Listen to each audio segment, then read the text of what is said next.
Halo semuanya, perkenalkan saya Regia Cayandriani dengan NPM 20100180.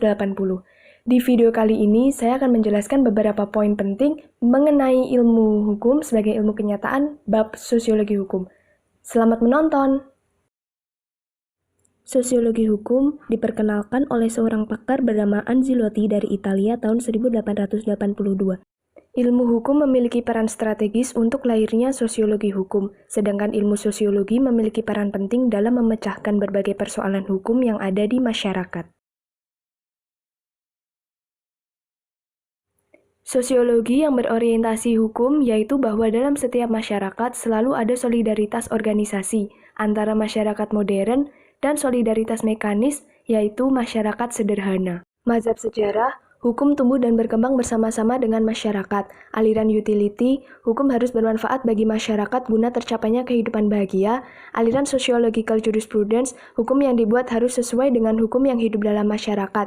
Social engineering, proses untuk mengajak bahkan memaksa masyarakat agar mematuhi kaidah dan nilai yang berlaku. Sistem hukum merupakan pencerminan dari suatu sistem sosial di mana sistem hukum tadi merupakan bagiannya. Perlu diteliti dalam keadaan apa dan dengan cara-cara yang bagaimana sistem sosial mempengaruhi suatu sistem hukum dan sampai sejauh manakah proses tadi berlaku timbal balik.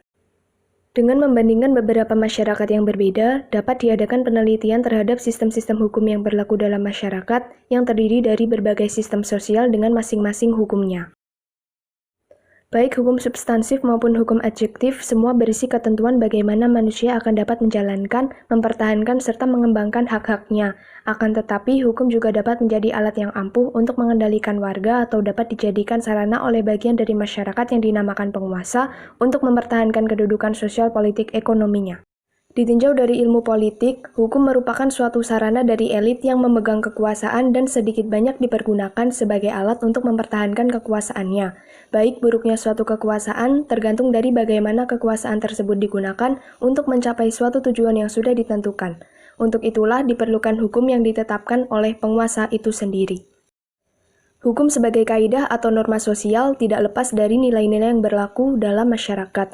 Budaya hukum adalah tanggapan umum yang sama dari masyarakat-masyarakat tertentu terhadap hukum. Jadi, budaya hukum menunjukkan tentang pola perilaku individu sebagai anggota masyarakat terhadap kehidupan hukum. Kepastian hukum dan kesebandingan merupakan dua tugas pokok dari hukum. Kadangkala perubahan sosial tidak selalu beriringan dengan perubahan hukum. Pada masyarakat yang dinamis, perubahan sosial jauh lebih cepat dibandingkan dengan perubahan hukum. Oleh karena itu, hukum yang berlaku harus berkembang mengikuti sistem masyarakat yang berkembang. Kesimpulan yang kita dapat dari materi di atas adalah, yang pertama, sosiologi hukum merupakan bagian dari ilmu kenyataan, menyoroti hukum sebagai sikap tindak.